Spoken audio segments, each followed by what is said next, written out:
Hey family, today I want to talk to you about what it really takes in order to keep your numbers under control when you're a diabetic. For most of us, that's going to be at least a 3 or a 4-legged stool.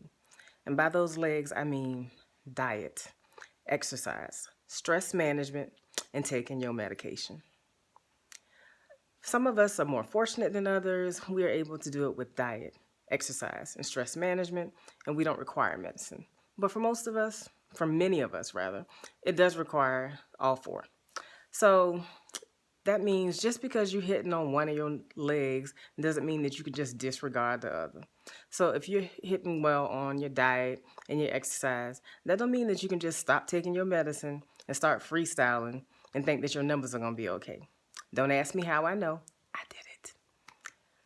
Or that doesn't mean just because you take your medicine that you get to eat whatever you want and think that your numbers are going to be okay. For most of us, it's a balancing act of keeping all 3 or 4 legs up.